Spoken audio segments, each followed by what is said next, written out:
My mother stole my identity to open 23 credit cards over 5 years, and when I confronted her, she filed for guardianship claiming I'm mentally incompetent. The court summons arrived on a Thursday afternoon while I was reviewing quarterly projections for my department. I'd been working as a senior financial analyst at Meridian Capital for 3 years, the kind of job that required security clearance and extensive background checks. The kind of job that made the words on the legal document in my hands feel like a sick joke. My mother, Linda Ashford, was petitioning for full guardianship of my person and estate on grounds of mental incompetence. According to the filing, I was unable to manage my own affairs, posed a danger to myself, and required immediate intervention. I read it twice. Then I called her, my hands already shaking before she picked up. She answered on the second ring, her voice bright and warm like always. "Honey, I was just thinking about you. Are we still on for Sunday dinner?"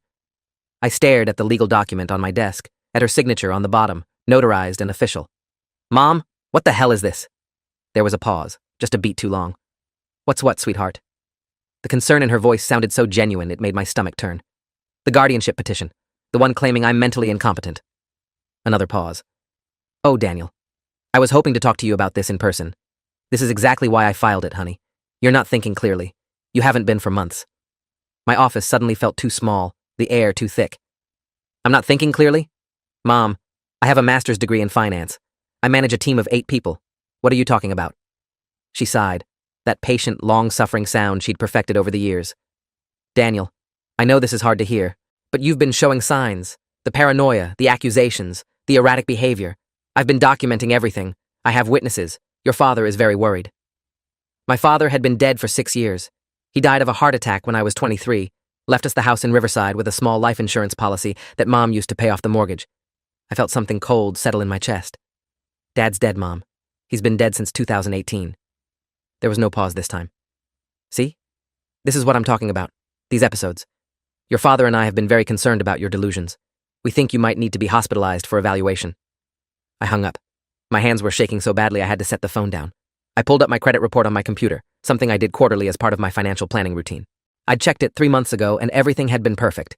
A 782 credit score, no outstanding debts beyond my car payment, and a small student loan balance I was aggressively paying down. The page loaded. My score was 521. There were 23 credit cards listed under my name, all opened within the last 5 years. The total outstanding balance was $347,000. I clicked through account after account. Capital One Platinum, American Express Gold, Chase Sapphire, cards from retailers I'd never shopped at, store credit from furniture places I'd never visited. The billing addresses were all different, scattered across 3 states, but one address appeared on 7 of them, 428 Maple Grove Lane, my mother's house. I printed everything. 47 pages of credit reports, account statements, collection notices. My office printer hummed and clicked while I sat there trying to breathe normally, trying to make sense of what I was seeing. The earliest card had been opened 5 years ago, 2 months after my father died. The most recent was from 6 weeks ago. I pulled up my bank statements next, looking for any sign that I'd known about this, any automatic payments or transfers. Nothing. My checking and savings accounts showed the same disciplined pattern they always had. Direct deposit from Meridian, automatic transfers to savings, my usual spending on groceries, gas, utilities. Whoever had been using these cards hadn't touched my actual accounts. They'd just been quietly destroying my credit in the background while I went to work, paid my bills, and lived my life. I called the first number on the list, a customer service line for Chase Bank. After 20 minutes on hold, I reached a representative named Kevin, who pulled up my account. "Yes, Mr. Ashford, I see you have a Chase Sapphire Reserve card with us, opened in March of 2021. The current balance is $18,450. I explained that I'd never opened the account, that I needed to report fraud. Kevin's voice shifted from cheerful to cautious. "I understand your concerns, sir, but I'm looking at the application here, and it has your social security number, date of birth, mother's maiden name, and previous addresses. The signature on the electronic application also matches our records." I asked what address they had on file. 428 Maple Grove Lane, Riverside, California. That was my mother's house. I'd never lived there. I'd moved straight from college to my apartment in downtown Portland. "That's not my address. I've never lived there." Kevin went through the verification questions anyway, the standard security protocol. Mother's maiden name, Brennan. First car, a 2008 Toyota Camry. The city where you met your spouse. Not applicable. I'd never been married. I answered them all correctly because they were my actual details, my actual life. "Sir, I have to inform you that this call is being recorded, and filing a false fraud claim is a federal crime. Are you certain you didn't open this account?" The way he said it made me feel like a criminal, like I was the one lying. "I'm absolutely certain. I'm a financial analyst. I monitor my credit quarterly. I have no reason to commit fraud against myself." He put me on hold again. Another 15 minutes passed. When he came back, His tone had shifted again, more formal now. Mr. Ashford, I've escalated this to our fraud department. They'll be contacting you within 5 to 7 business days. In the meantime, the account will remain active. I called 4 more banks that night. Each conversation followed the same script: initial concern, verification questions I could answer correctly because they were my real information, skepticism about whether this was actually fraud, promises that someone would investigate. None of them would freeze the accounts immediately. By the time I hung up from the last call, it was past midnight, and I had a migraine building behind my eyes. I'd been living with identity theft for 5 years without knowing it. My mother had been opening credit cards in my name, racking up hundreds of thousands of dollars in debt, and I'd been completely oblivious because I'd trusted the quarterly credit reports that came back clean. Except they hadn't been clean. I'd just checked them online through Credit Karma, which had been showing me a perfect score while the actual credit bureaus had been tracking my descent into financial ruin. Friday morning, I called in sick to work and drove to the Riverside Police Department. The officer at the front desk, a young guy with a name tag that read Officer D. Phillips, listened to my story with increasing skepticism. So your mother opened credit cards in your name without your permission, and now she's filing for guardianship? I nodded, sliding the printed credit reports across the counter. 23 cards over 5 years, $347,000 in debt. And yes, the guardianship petition arrived yesterday. He flipped through the pages without really looking at them. Have you talked to your mother about this? I explained the phone call, her claim that my father was still alive, her insistence that I was having delusions. Officer Phillips frowned. Your father passed away? I pulled out my phone and showed him the obituary from 2018, published in the Riverside Press Enterprise. 6 years ago. He took down my information and said a detective would contact me, but his expression suggested he thought I was wasting his time. In the meantime, you should probably talk to a lawyer about the guardianship thing. That's a civil matter, not really something we handle. I left feeling hollow, like I'd just been patted on the head and dismissed. In the parking lot, I called my mother again. This time, she didn't answer. I called 8 more times over the next 2 hours. Each call went straight to voicemail. At 2 p.m., I drove to her house in Riverside. The house where I'd spent weekends and holidays after my parents divorced when I was 15. The house my father had left her in his will. The house where 7 credit card bills were apparently being delivered in my name. She wasn't home, but her car was in the driveway, a silver 2022 Lexus SUV that I knew for a fact she couldn't afford on her salon manager salary. I sat in my car across the street and called the number for her work. The receptionist told me Linda had taken a personal day. I waited. At 4:30 p.m., an Amazon delivery truck pulled up and left a package on the porch. At 5:15 p.m., a mail carrier came by with what looked like a stack of envelopes. I watched through my windshield as they were placed in the mailbox. At 6:20 p.m., my mother's car was still in the driveway, but no one had come in or out of the house. Either she was inside ignoring me, or she'd left in someone else's vehicle. I got out and walked up to the mailbox. The stack included 7 envelopes. 4 were credit card statements: Chase, Capital One, Discover, and American Express, all addressed to Daniel Ashford at 428 Maple Grove Lane. 3 were collection notices from companies I'd never heard of, threatening legal action for non-payment. I took photos of everything with my phone before putting them back exactly as I'd found them. Then I sat on the porch and called my mother again. This time she picked up. Where are you? Her voice was tight, controlled. I'm not discussing this over the phone, Daniel. You need help, and I'm trying to get you that help. I looked at the Lexus in the driveway. I'm sitting on your porch. Your car is here. Where are you? She hung up. 5 minutes later, a Riverside PD cruiser pulled up to the curb.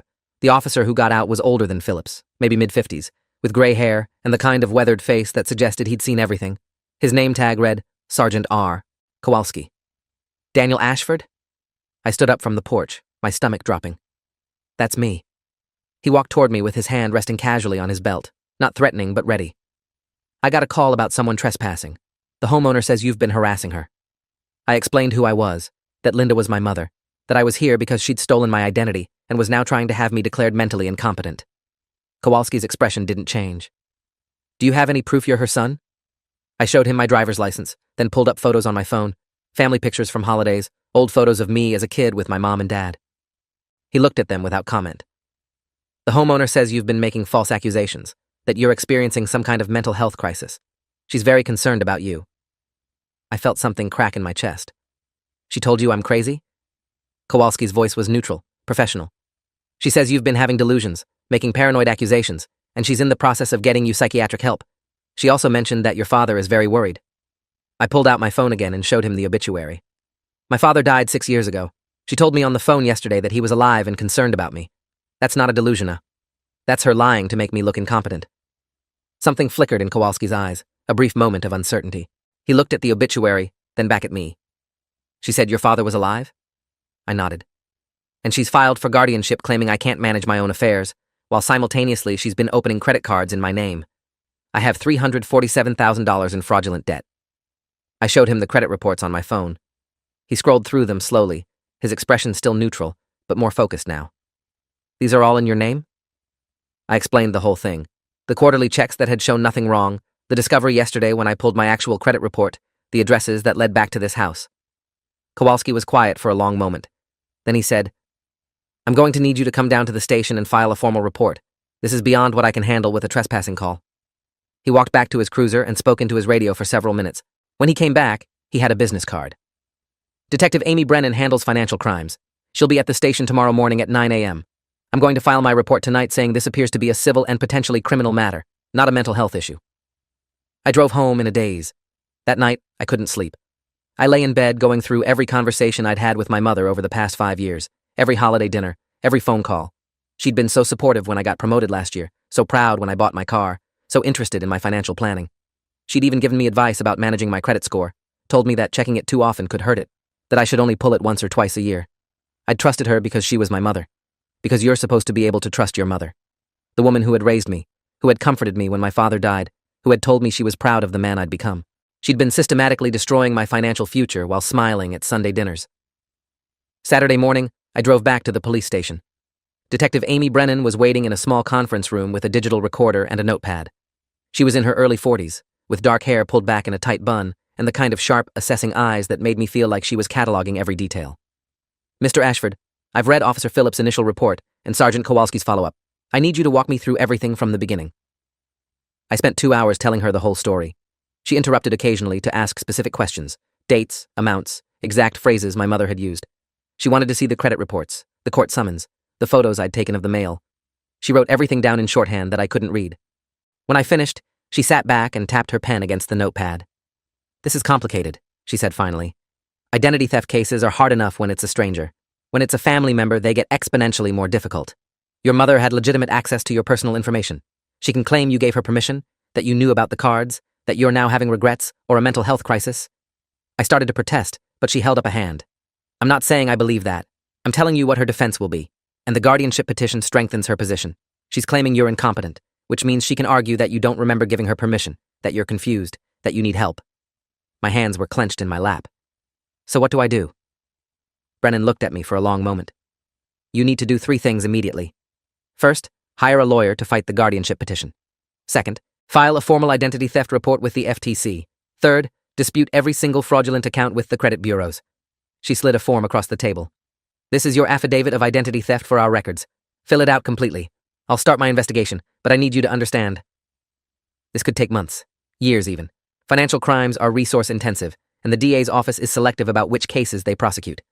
I filled out the form while she watched. When I handed it back, she reviewed it carefully before signing as the witnessing officer. Mr. Ashford, do you have any history of mental illness? Any diagnoses, medications, hospitalizations? I shook my head. Never. I see a therapist once a month for general stress management, but that's it. No medications, no diagnoses. She made a note.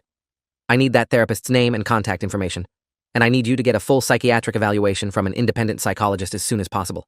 Your mother is going to argue you're incompetent. You need professional documentation that you're not. I left the station with a folder full of paperwork and a growing sense of dread. The guardianship hearing was scheduled for 3 weeks from Monday. I had 21 days to prove I was mentally competent, hire a lawyer, dispute 23 credit cards, and somehow stop my mother from gaining legal control over my life and finances. I spent Saturday afternoon calling lawyers.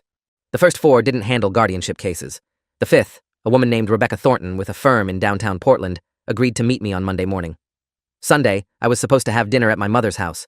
Instead, I filed the FTC identity theft report online and began the process of disputing the accounts. Each credit bureau had its own procedure, its own forms, its own timeline. I spent 8 hours documenting everything, attaching police reports, writing explanations. By midnight, my eyes were burning and my back ached from sitting hunched over my laptop.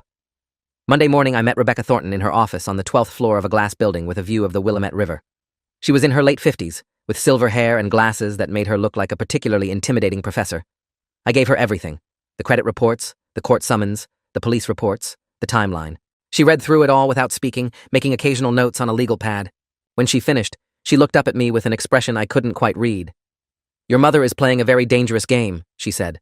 The guardianship petition is preemptive. She knows you've discovered the fraud, and she's trying to establish legal grounds to discredit you before you can move against her. I felt sick. Can she actually win? Rebecca's expression was grim. Maybe. Guardianship cases are decided by a judge based on testimony and evidence. She'll bring witnesses who will claim you've been acting erratically. She'll present the identity theft report as evidence of your paranoid delusions. But I have proof, I said, hearing the desperation in my voice. I have the credit reports, the police investigation, Rebecca interrupted, and she'll argue that you're misinterpreting that evidence, that the accounts are legitimate, that you're having a breakdown. The burden of proof in guardianship cases is lower than in criminal cases. She doesn't have to prove beyond a reasonable doubt that you're incompetent. She just has to convince a judge that you're more likely than not to be unable to care for yourself. She leaned forward. We need to move quickly. I'm going to file an emergency motion to dismiss the petition, but I need ammunition. You said you see a therapist? I gave her Dr. Neil Hutchinson's contact information. Rebecca made a note. I'll need a letter from him, and I need you to get a full psychological evaluation this week. I know a forensic psychologist who specializes in guardianship cases. Her name is Dr. Patricia Reeves. Dr. Reeves had an office in a medical building near OHSU. I met with her Tuesday afternoon. She was younger than I expected, maybe early 40s, with red hair and a calm, measured way of speaking that immediately put me at ease. The evaluation took 4 hours. She asked hundreds of questions about my childhood, my relationship with my parents, my work, my daily routines, my mental health history. She gave me psychological tests with questions that seemed designed to catch me in lies or inconsistencies. She took notes constantly, occasionally asking me to clarify or expand on something I'd said. At the end, she told me she'd have a written report ready by Friday. Off the record, she said as I was leaving, you don't present as someone with any significant mental health impairment, but I need to complete the formal assessment before I can say that officially. Wednesday, I went back to work. My manager, Kenneth Brooks, called me into his office mid-morning. He was in his early 50s, ex-Navy, the kind of guy who valued discipline and results above everything else. Daniel, I need to know if there's something going on. You called in sick Friday, you've seemed distracted, and I got a strange call yesterday from someone claiming to be your mother. My stomach dropped. What did she say? Kenneth frowned. She said she was concerned about you, that you've been under a lot of stress, and she wanted to know if we'd noticed any changes in your behavior. I told her I couldn't discuss employee matters and hung up. I explained the situation, all of it. The identity theft, the guardianship petition, the police investigation. Kenneth listened without interrupting, his expression growing darker as I spoke. She's trying to build a case against you, he said when I finished. She's probably calling your friends, your colleagues, anyone who might testify about your mental state. I felt cold. Can she do that? Kenneth's jaw tightened. She can try. But I'm going to document this conversation in writing, and if she calls again, I'm reporting it as harassment. You're one of my best analysts, Daniel. Your work has been consistently excellent.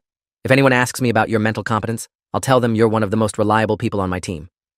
He printed out a letter on company letterhead, attesting to my professional competence and work performance. I took it to Rebecca Thornton's office that afternoon.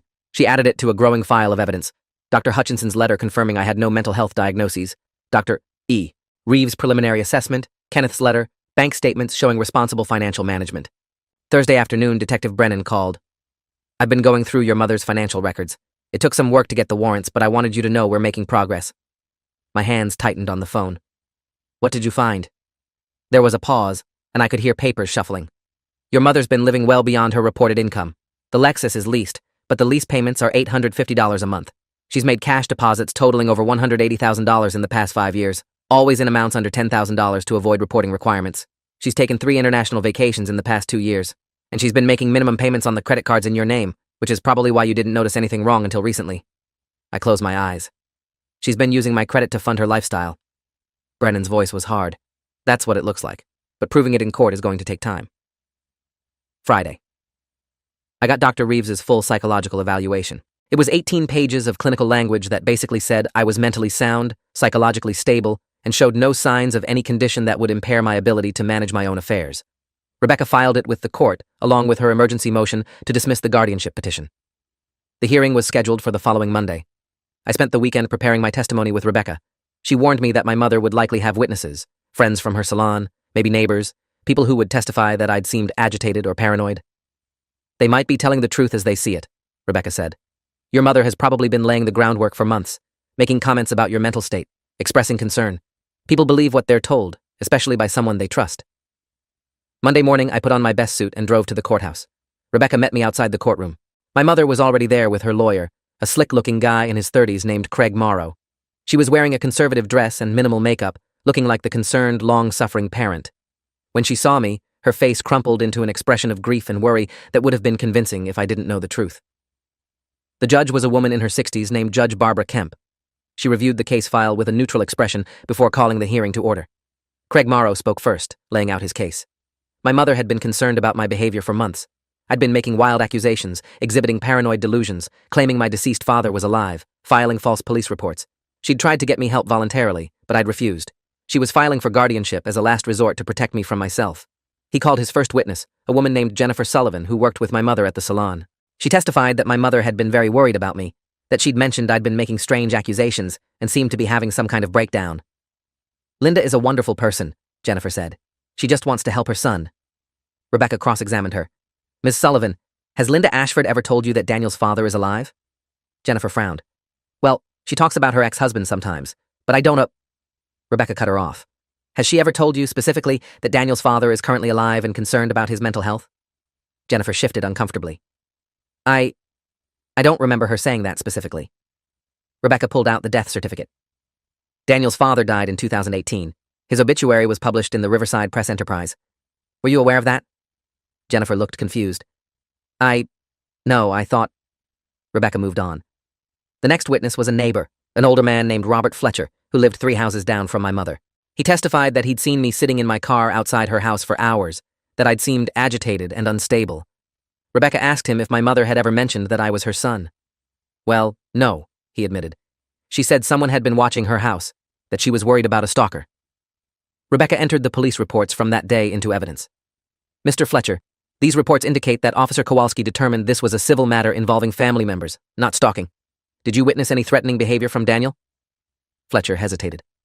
"Not threatening exactly, but Rebecca continued. "Did you see him attempt to enter the house? Damage any property? Make any threats?" Fletcher shook his head.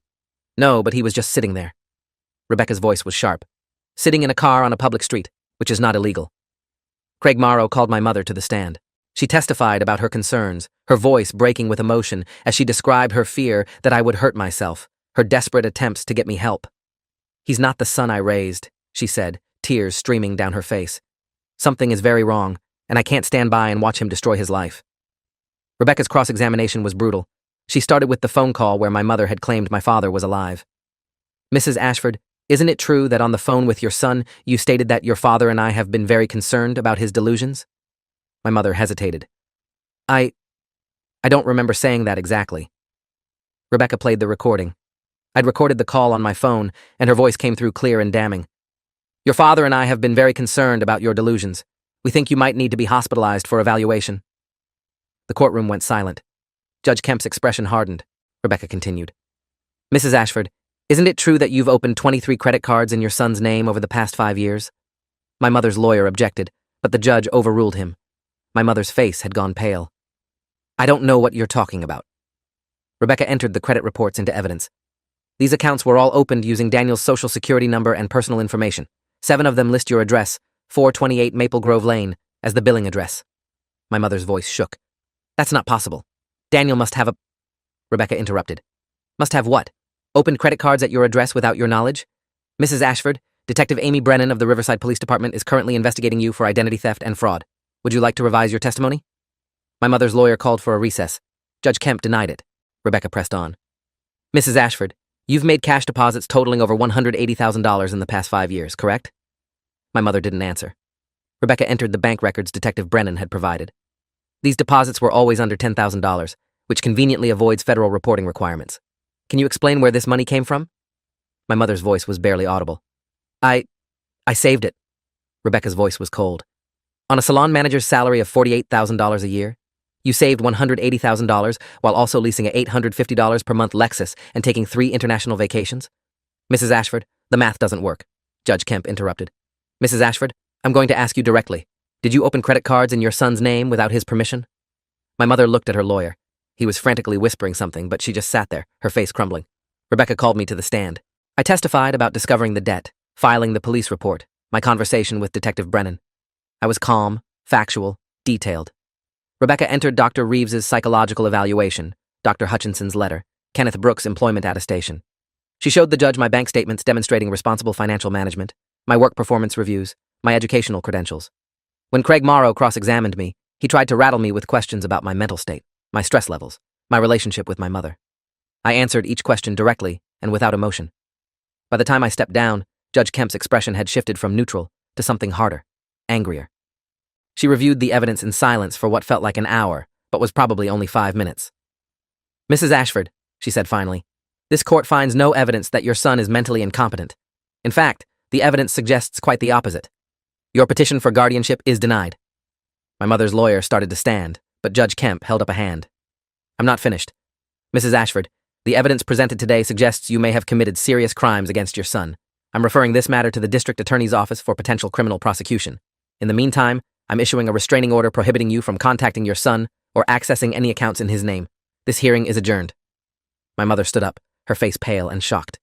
As the bailiff led us out of the courtroom, she tried to approach me. The bailiff stepped between us. "Ma'am, the restraining order is effective immediately." She looked at me with something that might have been desperation or calculation. "Daniel, please. We can fix this." I walked away without responding. In the hallway, Rebecca shook my hand. "That went better than I expected. The judge clearly saw through her manipulation. But you need to prepare yourself. This is far from over. The criminal investigation will take months, and your credit situation is going to be a nightmare to resolve." I spent the next 3 weeks in a bureaucratic hell. Each credit card company had its own fraud department, its own procedures, its own timeline. I filed formal disputes with all 3 credit bureaus. I sent certified letters to 23 different financial institutions. I provided copies of the police report, the court order, the affidavit of identity theft. Some companies closed the accounts immediately. Others insisted on conducting their own investigations, which could take 60 to 90 days. 2 companies sent me to collections before finally acknowledging the fraud. Detective Brennan's investigation expanded. She brought in a forensic accountant named David Cho, who traced the money from the credit cards through my mother's accounts. The pattern was clear and damning. Over 5 years, my mother had opened cards in my name, maxed them out, made minimum payments for a few months, then opened new cards to cover the old balances. She'd used cash advances to fund her lifestyle while staying just under the reporting threshold. She'd been systematic and careful, and if I hadn't accidentally checked my real credit score instead of relying on Credit Karma, I might not have discovered it for years. By the time I confronted her, she'd built a house of cards that was beginning to collapse, and the guardianship petition had been a desperate attempt to discredit me before everything fell apart. 6 months after the hearing, the district attorney filed charges. Linda Ashford was indicted on 37 counts, including identity theft, wire fraud, financial elder abuse, and filing false legal documents. The prosecutor was a sharp woman in her 40s named Michelle Grayson, who specialized in financial crimes. She met with me 3 times to prepare my testimony for trial. "Your mother's lawyer is going to argue that you gave her permission," Michelle warned. "He'll claim you knew about the cards, that you're having regrets now, that you're lying to avoid responsibility for the debt." I showed her 5 years of credit monitoring logs, my quarterly financial reviews, email exchanges with my mother, where she gave me advice about protecting my credit. Michelle nodded grimly. "This is strong, but be prepared for her to claim these are forgeries, or that you're misrepresenting the context." The trial lasted 3 weeks. My mother's defense was exactly what Michelle had predicted. Her lawyer, now a more expensive attorney named Gregory Stone, argued that I'd given her permission to use my information, that I'd been aware of the accounts, that I was now attempting to frame her because we'd had a falling out. He called character witnesses who testified that my mother was a devoted parent, a respected member of her community, someone who would never steal from her own son. But Rebecca's cross-examinations were devastating. She showed that none of these witnesses had any knowledge of my mother's actual financial situation. She presented the forensic accounting that traced every dollar from my credit cards to my mother's accounts. She played recordings of my mother claiming my dead father was alive. And she called me to the stand to testify about discovering the fraud, filing the police report, fighting the guardianship petition. The prosecution's case was overwhelming. They presented bank records, credit card statements, email exchanges, phone records. They called witnesses from the credit card companies who confirmed the billing addresses, the spending patterns, the cash advances. They brought in the forensic accountant who walked the jury through 5 years of fraud in excruciating detail. My mother sat at the defense table looking smaller and older than I remembered, her face carefully composed, but her hands shaking whenever the evidence got particularly damning. The jury deliberated for 6 hours. When they came back, the forewoman read the verdict, guilty on all counts. My mother's face crumpled. Her lawyer put a hand on her shoulder, but she just sat there, staring straight ahead. Judge Kemp scheduled sentencing for 4 weeks later. In the meantime, I worked with the credit bureaus to remove the fraudulent accounts from my credit report. It was a slow, frustrating process. Even with the criminal conviction, some companies insisted on their own internal investigations. My credit score slowly climbed, 550, 600, 650. The fraud alert I'd placed on my credit meant I had to jump through extra hoops every time I applied for anything, but it also meant no one could open new accounts in my name without verification. I changed my social security number, a process I'd initially thought was impossible, but which the Social Security Administration allowed in cases of proven identity theft. My new number felt like a fresh start, a way to close the door on 5 years of fraud. The sentencing hearing was brief. Michelle Grayson requested the maximum sentence, 10 years in federal prison, full restitution of all fraudulent debt, and a permanent prohibition on accessing any credit in my name. Gregory Stone argued for leniency, pointing to my mother's age, her lack of prior criminal record, her expressions of remorse. Judge Kemp listened to both sides without comment. Then she looked at my mother and said, "Mrs. Ashford, you didn't just steal money from your son. You tried to destroy his credibility, his reputation, and his ability to manage his own life. The guardianship petition wasn't just fraud. It was an attempt to permanently silence him. That level of premeditation and manipulation demonstrates a profound disregard for your son's well-being." She sentenced my mother to 8 years in federal prison, ordered full restitution of $347,000 plus legal fees and court costs, and imposed a lifetime restraining order. My mother was led out of the courtroom in handcuffs. She didn't look at me. I watched her go and felt nothing. No triumph, no relief, just an empty exhaustion. Outside the courthouse, Michelle Grayson shook my hand. "You should be proud. You fought back and won." I nodded, but I didn't feel proud. I felt like I'd lost something I couldn't name. That night, I sat in my apartment and pulled up the photos on my phone from before my father died. Pictures of family dinners, holiday celebrations, ordinary moments when I'd believed I had a normal family. My mother smiling at the camera, her arm around my shoulders. Had she been planning it even then? Had she looked at me and seen a source of income, a credit score to exploit? Or had something broken in her after my father died, some switch that flipped from parent to predator? I went back to work at Meridian Capital. Kenneth Brooks welcomed me back with a quiet nod and never mentioned it again. My team treated me normally, professionally, and if they'd heard about the trial, they had the grace not to bring it up. My credit score eventually climbed back over 700. The fraudulent accounts were removed one by one from my credit reports, replaced with a statement that said, "Closed due to fraud." I bought a new car, applied for a new credit card in my own name, moved into a bigger apartment downtown with a view of the river.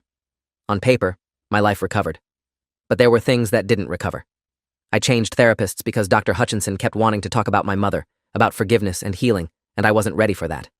I started seeing Dr. Catherine Monroe instead, someone who understood that sometimes the only healthy response to betrayal is distance. A year after the sentencing, I got a letter from my mother. It had been forwarded through her lawyer because of the restraining order. I held it for 3 days before opening it. Inside was a single page of handwriting I recognized, apologies and explanations that tried to reframe the theft as desperation, as mental illness, as anything except what it was. She wanted me to visit her in prison. She wanted a chance to explain. She wanted forgiveness. I read it once, then fed it through the shredder in my home office. Some doors stay closed, not because you're not strong enough to open them, but because you're smart enough not to. Rebecca Thornton sent me a final bill and a handwritten note. "You did good. Not everyone has the strength to fight back against family. I'm proud of you." I framed the note and hung it in my office at home, a reminder that sometimes the people who help you aren't the ones you're related to. My credit score hit 782 exactly 2 years after I discovered the fraud. The same score I'd thought I had all along, the one my mother had been systematically destroying while I worked and saved and planned for a future she was quietly dismantling. I pulled my credit report on a Friday afternoon and saw it, and I felt something break loose in my chest. Not relief exactly, but something close to it. I'd rebuilt what she'd destroyed. I'd proven I was exactly what she'd claimed I wasn't: competent, capable, and in control of my own life. That Sunday, I drove past the house in Riverside, the one my father had left her. It had a for sale sign in the front yard now, court ordered to pay restitution. I didn't stop. I just drove past and kept going, heading north toward Portland, toward the life I'd built for myself, the one she couldn't touch anymore. If you enjoyed this, you'll definitely want to see the next ones too. So subscribe now and let me know your take in the comments.